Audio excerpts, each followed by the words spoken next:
Hello guys, welcome to 10 की पढ़ाई। तो आज की वीडियो में हम पढ़ने वाले हैं टाइप्स ऑफ केमिकल इक्वेशन, जो बहुत ही ज़्यादा इंपॉर्टेंट टॉपिक है हम सब के लिए ही। ठीक है, तो आज की वीडियो में हम पढ़ने वाले हैं टाइप्स ऑफ केमिकल इक्वेशन। इसका सबसे पहले मैं ब्राइटनेस कंट्रोल कर लेता हूँ। ठीक है, तो सबसे पहले जो हमारी केमिकल इक्वेशन आती है वो हमारी आती है कॉम्बिनेशन रिएक्शन। तो ये कॉम्बिनेशन रिएक्शन क्या होती है? The reaction in which two or more reactant combine to form a single product, जिसमें एक या दो से ज्यादा रिएक्टेंट आते हैं और एक प्रोडक्ट बनाते हैं। तो सबसे पहले वाली जो वीडियो थी आपको वो देखनी जरूरी है अगर आपको ये वीडियो समझनी है। इसके बाद वाली वीडियो समझनी पड़ेगी जो है how to balance an chemical equation, और उसके बाद अगर आप इसको देखोगे तो आपको ये मक्खन की तरह समझ आएगी। ठीक है, तो कॉम्बिनेशन रिएक्शन वो होती है जिसमें एक या दो से ज्यादा रिएक्टेंट चाहिए होते हैं। रिएक्टेंट मतलब जिनसे वो प्रोडक्ट बनने वाला है, और जब वो दोनों मतलब जितने भी रिएक्टेंट होंगे दो या दो से ज्यादा, वो एक प्रोडक्ट बनाएंगे। जैसे कि Mg+O2 MgO बना रहे हैं। अगर यहाँ पे हम हीट को देखेंगे तो वो हीट एक प्रोडक्ट नहीं है, वो बाय प्रोडक्ट है, मतलब कि वो बनते वक्त निकल रही है। ठीक है, तो वो हमारा प्रोडक्ट नहीं माना जाएगा। दूसरा है CaO+H2O बनाते हैं CaOH का होल स्क्वायर, और हीट भी प्रोड्यूस होती है। ठीक है, तो यहाँ पे एक देखो वो है ना रिएक्टेंट, और एक ही प्रोडक्ट बन रहे हैं, दो रिएक्टेंट एक प्रोडक्ट। ठीक है, और इनके साथ हीट बाय प्रोडक्ट में निकल रही है। अब देखते हैं एक्सोथर्मिक रिएक्शन क्या होती है। A reaction in which heat produced along with the product is called exothermic reaction.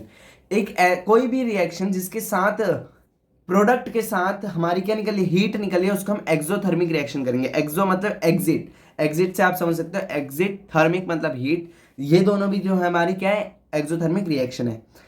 जैसे कि हमारी जो होती है रेस्पिरेशन रिएक्शन, वो भी हमारी क्या होती है, एक एक्सोथर्मिक रिएक्शन होती है, क्योंकि इसमें भी एनर्जी निकली है। एनर्जी इन द फॉर्म किसी भी फॉर्म में हो सकती है। ठीक है, combination reaction are generally exothermic in nature. यहां पे हमें बताया गया है कि कॉम्बिनेशन रिएक्शन जो होती है कभी कभार जो होती है एक्सोथर्मिक होती है इन नेचर।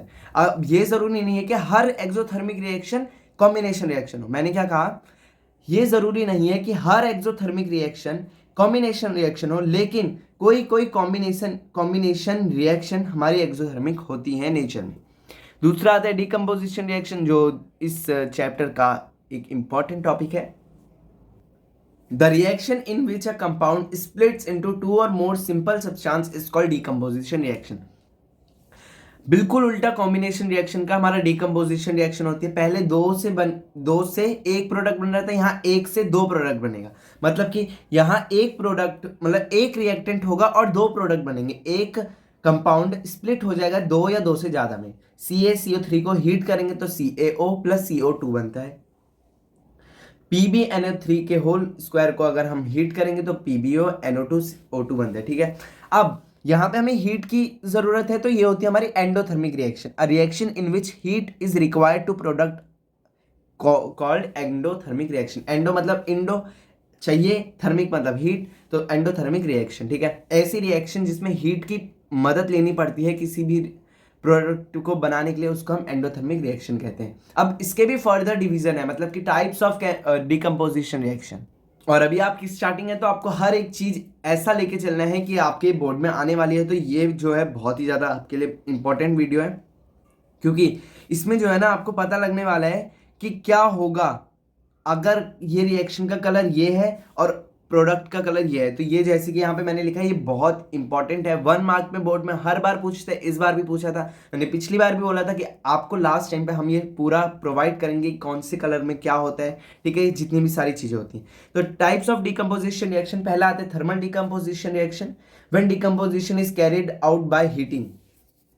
अब यहाँ पे क्या होता है, जी जितने भी है ना, जैसे कि यहाँ पे थर्मल है तो यहाँ पे हीट की वजह से रिएक्शन होगी। नीचे इलेक्ट्रोलाइटिक आएगी तो यहाँ पे करंट से, इलेक्ट्रिक करंट की वजह से वो होगा हमारा क्या, रिएक्शन होगा further.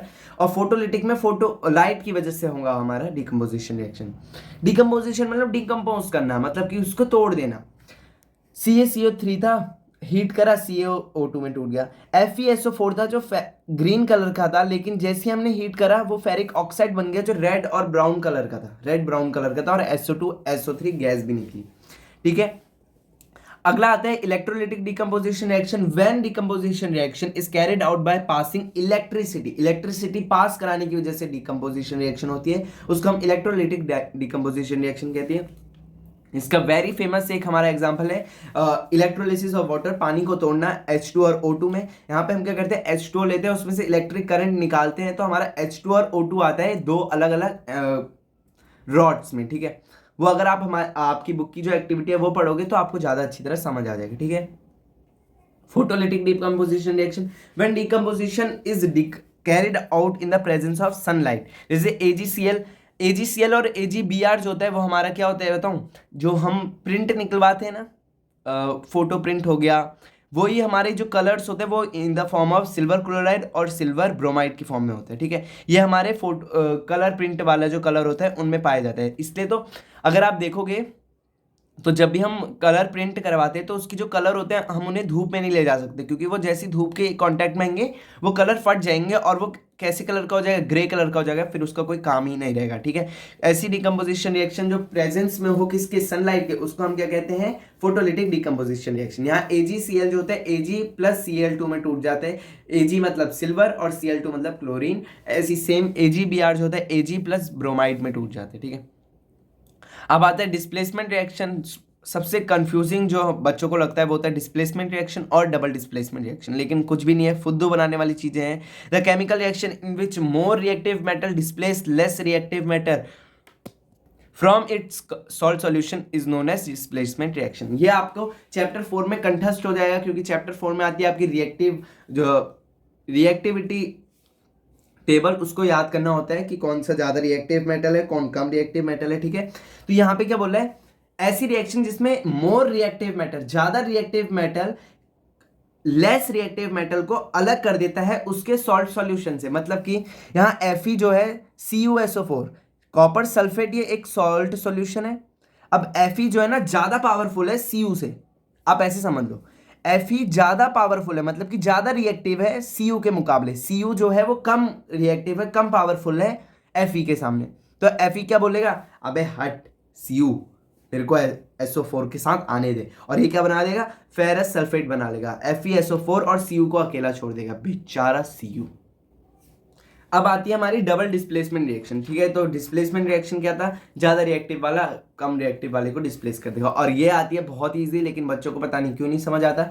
Exchange of ion in aqueous solution is called double displacement reaction. Simple सा बात बोल दिया इसने यहाँ पे, बिल्कुल सिंपल सी बात बोल दी कि एक्सचेंज हो जाना आयंस का एक्वस सॉल्यूशन में, उसे डबल डिस्प्लेसमेंट रिएक्शन कहते हैं। अगर AB और CD, मतलब AB साथ है और CD साथ है, तो अगले ही पल में A जो होगा वो C के साथ होगा और B जो होगा D के साथ होगा, ठीक है। समझ रहे हो ना भाई, बहुत ही ज्यादा गोलमाल है।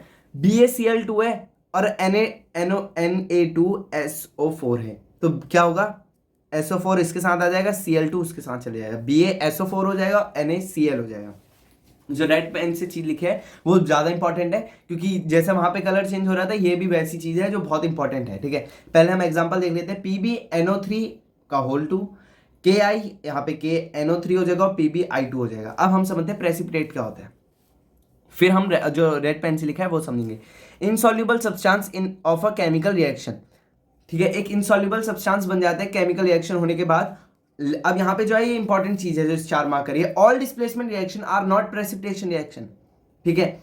हर double displacement reaction precipitation reaction नहीं होती, लेकिन यहाँ दोनों एग्जांपल जो है वो है प्रेसिपिटेट वाली हैं, जानबूझ के लिए गए हैं, क्योंकि ये कलर वाली जो चीजें हैं मैंने बताया था बहुत इंपॉर्टेंट है, ठीक है। तो यहाँ पे एक प्रेसिपिटेट क्या होता है, इनसॉल्युबल सब्सटेंस जो बीकर में जो होता है, जब रिएक्शन होती है तो वो नीचे सेटल डाउन हो जाता है। तो यहाँ पे BaSO4 जो है एक व्हाइट कलर का प्रेसिपिटेट है, मतलब कि व्हाइट कलर का एक इनसॉल्युबल सब्सटेंस बन चुका है। यहाँ पे PbI2 एक येलो कलर का प्रेसिपिटेट है, मतलब कि कुछ येलो कलर का बन चुका है जो इनसॉल्युबल है, ठीक है। तो यहीं पे हमारे टाइप्स ऑफ केमिकल रिएक्शन खत्म होते हैं। अगर वीडियो अच्छी लगे तो लाइक करना, चैनल को सब्सक्राइब 10th की वीडियो आने के लिए, और शेयर कर दो। तब तक के लिए take care of your and family, bye bye.